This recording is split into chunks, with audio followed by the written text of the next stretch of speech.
Prima un giornalista mi ha chiesto cosa voglio fare dopo aver fatto il presidente della regione e io gli ho detto restare veneto. Del resto scusate, uno che ha lasciato il Ministero dell'Agricoltura per venire in Veneto e fare l'autonomia deve portare a casa l'autonomia, punto e basta. E grazie per il bel segnale che si è dato anche qui, nonostante qualche magari esponente politico dicesse non andate a votare al referendum di Zaia, astenetevi da questo, votate contro. Nonostante questo Rovigo ha dato una bella spianata a tutti questi discorsi, perché Rovigo e la provincia, il Polesine, ha dato una bella dimostrazione di cosa sia la volontà di essere autonomi, di farlo.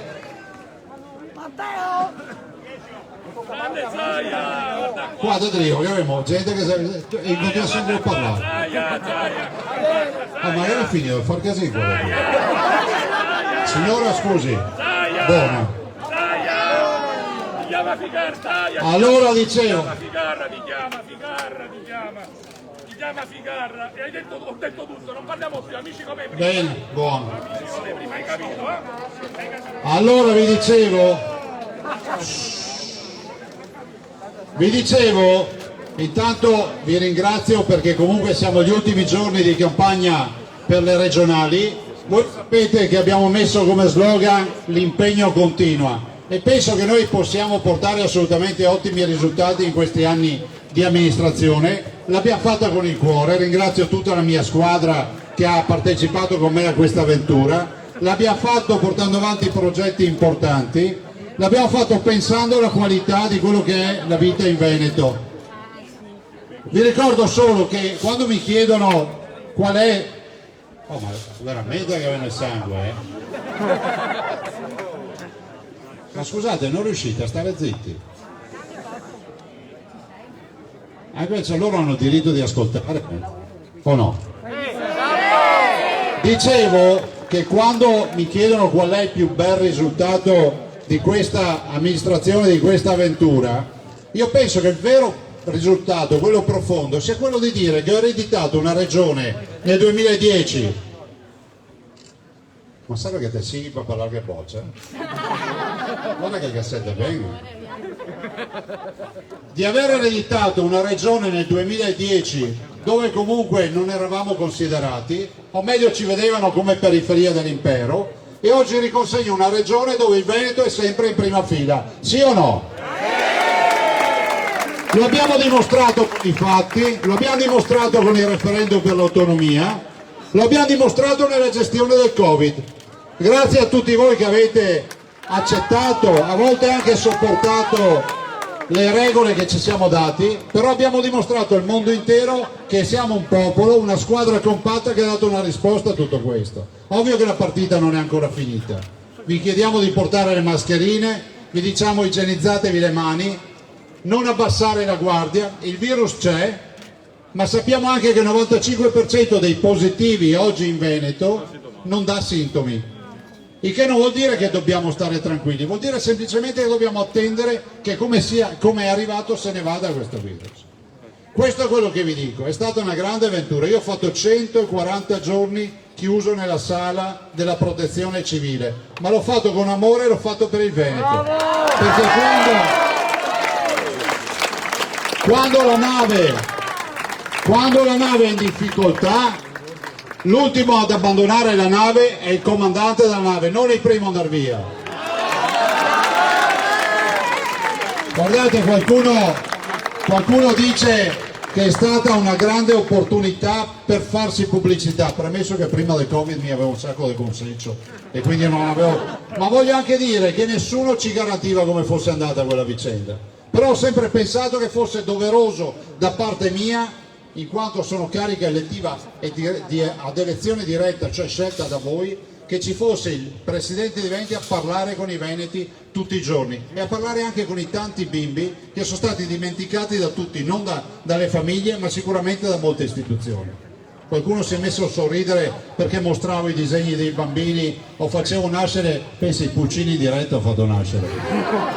Però questo è un segno di attenzione nei confronti dei nostri bimbi e della nostra comunità.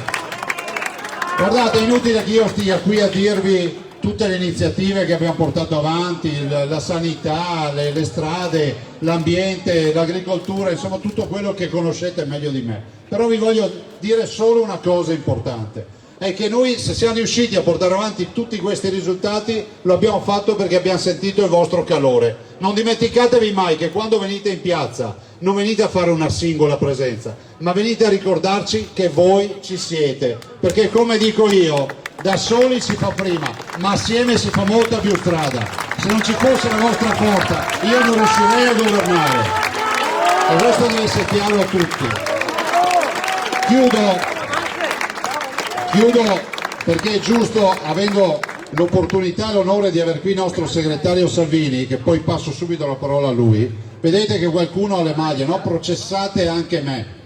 È bene ricordare che questa non è un'operazione di marketing, ma è un'operazione di civiltà, è un'operazione che guarda dritto nelle palle degli occhi quelli che ancora sono distratti e dice che quando un ministro fa il ministro ha il diritto di fare il ministro.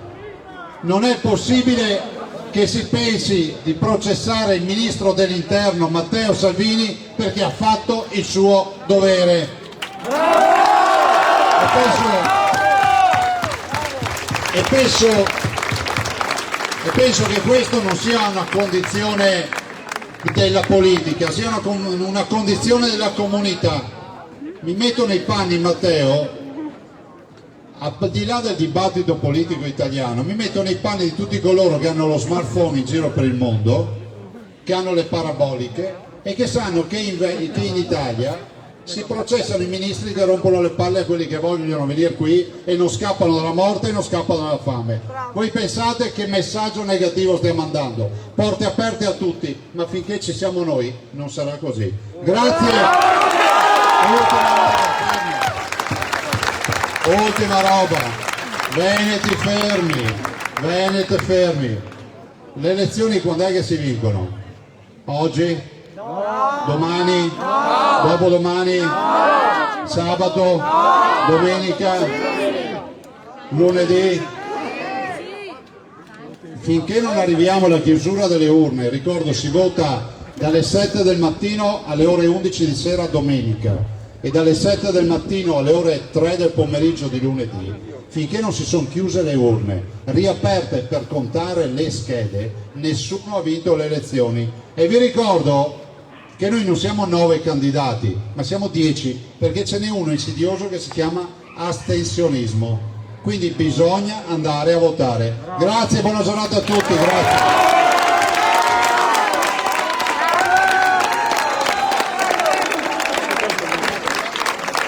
Adesso passiamo la parola a Matteo Salvini.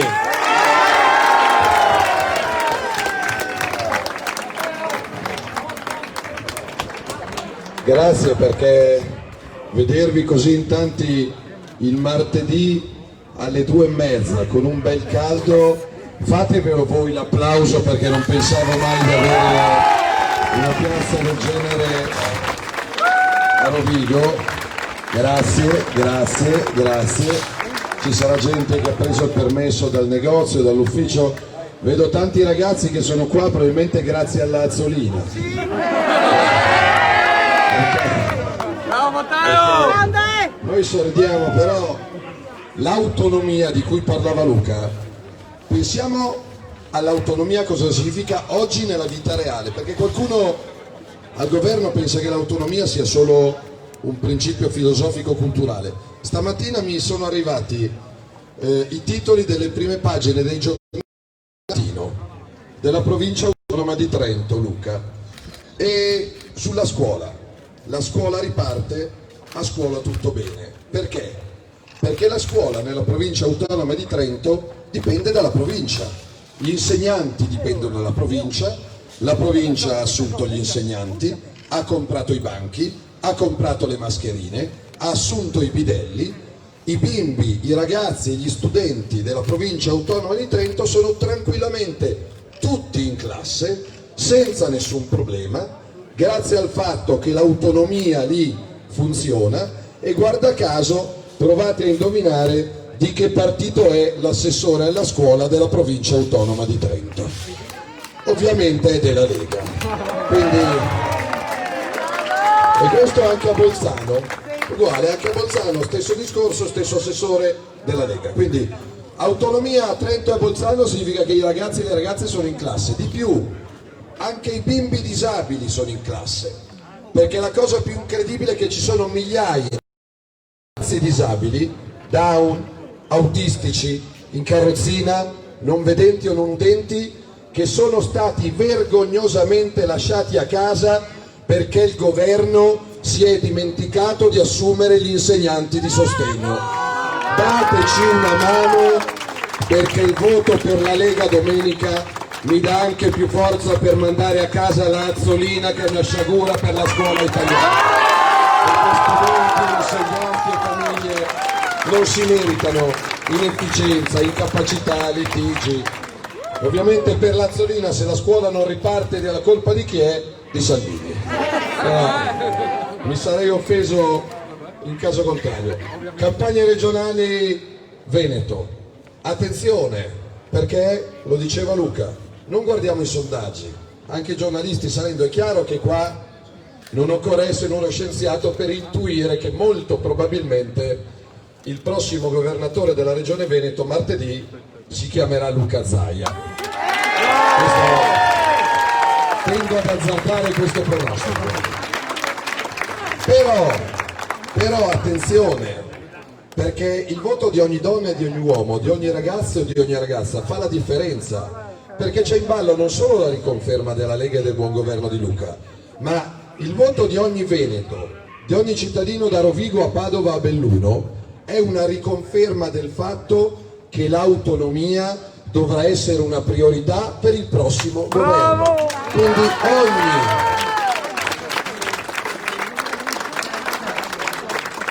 e la mia ambizione, la mia convinzione è che l'autonomia sarà presto firmata da Luca Zaia, governatore del Veneto, e da chi vi parla da Presidente del Consiglio. Così almeno chiudiamo un percorso che è democratico. Però fino a domenica, ragazzi, via per via, negozio per negozio, bottega per bottega, perché a furia di pensare tanto abbiamo già vinto, sai cosa c'è? Io domenica, se fa caldo, non vado a votare, io magari vado al lago, io magari vado in montagna, io vado a far vendemmia, e quindi tanto abbiamo già vinto, tanto vota il mio collega, tanto vota mio cugino, tanto vota mio fratello, poi il cugino, il fratello e il collega, visto che abbiamo già vinto, fanno lo stesso discorso, vanno anche loro a fare vendemmio o vanno al lago, e poi finiamo i cugini. E quindi voto per voto, via per via, negozio per negozio, Rovigo, poi Dolo, poi Cittadella, si è stati a Verona, si è stati a Vicenza, si è stati a Venezia. Io penso che il risultato di lunedì pomeriggio per il Veneto sarà straordinario, e vi chiedo non di far vincere la Lega e Zaia, ma deve essere un risultato che verrà ricordato nella storia delle democrazie occidentali, perché una vittoria così non c'è mai stata in un'elezione italiana. Non una vittoria, un trionfo. Poi sono curiosi alcuni giornalisti che dicono però Casa della Lega c'ha dei problemi perché prendono 60, 65, 70%, e quindi bisogna vedere chi prende più voti. Io dico, ma io vorrei avere questi problemi tutta la vita. I problemi semmai ce li hanno in casa PD e 5 Stelle, che messi insieme non prendono neanche la metà della metà dei voti che Zaia prendono in Veneto. Quindi probabilmente il problema è di Renzi, Di Maio, Zingaretti, più dei nostri. Però non guardiamo a questo, ragazzi. In bocca al lupo, non la voglio far lunga perché qua secondo me c'è qualcuno che prende un'isolazione. Però voi che siete all'ombra siete scorretti, però. Voi che siete all'ombra siete scorretti, perché loro stanno soffrendo e voi ve la godete. Siete un po' renziani voi lì dietro. Piace la vita comoda, il motoscafo. No. Vabbè, dai, sorridiamo perché poi peraltro la cronaca di questi giorni Stamattina una delle prime notizie che mi è arrivata sul telefonino arriva da una città a cui sono particolarmente legato, che è vicino alla mia Milano, che è a Como, dove un parroco che stava rientrando in casa è stato accoltellato e sgozzato da un immigrato clandestino che purtroppo era in Italia senza averne diritto. Ora, l'assassino non ha colore della pelle, a me non interessa se uno è bianco, è nero, è giallo, è rosso, verde, io non distinguo fra bianchi e neri, è la sinistra che distingue fra bianchi e neri. Io distinguo fra persone per bene e persone per male. Quindi a me, dove uno è nato...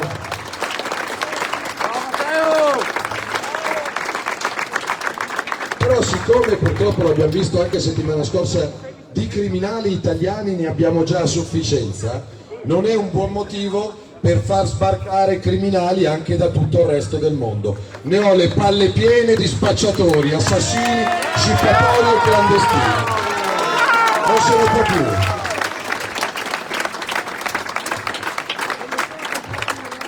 Poi, quindi, ho da fare una preghiera per Don Roberto, per la sua comunità. Sentivo al giornale radio venendo qua, quel clandestino forse aveva problemi psichici. Ogni volta che succede qualcosa di là c'è il problema psichico, che poi magari quindi Luca lo diceva, io vado a processo il 3 ottobre. Sì, è vero, di solito i politici dai processi scappano perché quando vanno a processo perché hanno grattato, hanno rubato, hanno tangentato. Io vado a processo perché ho fatto quello che avevo promesso di fare a tutti voi, nel senso che io chiesi il voto. È curiosa sta roba. La Lega chiese il voto dicendo: se ci votate cancelliamo la legge Fornero. Ci avete votato e abbiamo con gioia cancellato quella schifezza della legge Fornero e difenderemo quota 100 e opzione donna, costi quello che costi, perché andare in pensione, pensate, in un momento di crisi economica, a chi chiude la bottega a Rovigo, a chi ha l'azienda che non ce la fa a Rovigo, ti lasciano a casa magari per il dopovirus a 55, 56, 58 anni, e tu cosa fai fino a 66 anni? Perché la Fornero dice che fino a 66, 67 anni uno deve andare avanti a lavorare perché è un giovanotto. Ma se ti lasciano a casa a 58 anni, cosa fai? Vai a rapinare la posta, vai a rapinare la banca, vai a casa della Fornero, ti metti su un barcone, vai in Libia e poi torni in Italia, così al massimo ti mettono su una nave da crociera e ti mantengono con 35 euro al giorno, se hai un problema da risolvere, perché funziona così, al contrario. Quindi, e badate bene che quei simpaticoni del PD e di Renzi stanno ragionando di tornare alla legge Fornero, che sarebbe una follia. Domani, Luca, pensa che domani i commercialisti hanno segnalato, a proposito di governo che vive su Marte, non è solo Lazzolina che vive su Marte, anche gli altri ministri del PD, ma lo stesso Conte vivono su Marte. Domani ci sono 187 scadenze fiscali.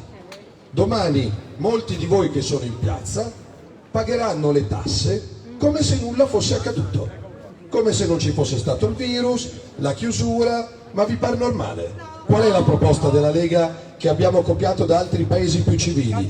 Fino al 31 dicembre non rompi le palle a imprenditori e lavoratori, pace fiscale, stop Equitalia, saldi, acconti, anticipi, posticipi. Come fai ad ammazzare la gente di tasse il 16 settembre dopo che gli hai tenuto chiuso il negozio, l'attività, la bottega per 2, 3, 4, 5 mesi? È questo. Quindi, poi peraltro oggi è un giorno che per chi crede nella libertà, nell'identità, nell'orgoglio, nella difesa delle tradizioni del nostro paese è un giorno importante, perché il 15 settembre del 2006 moriva una grande donna, una grande giornalista, una grande scrittrice come Oriana Fallaci, che prima di tanti,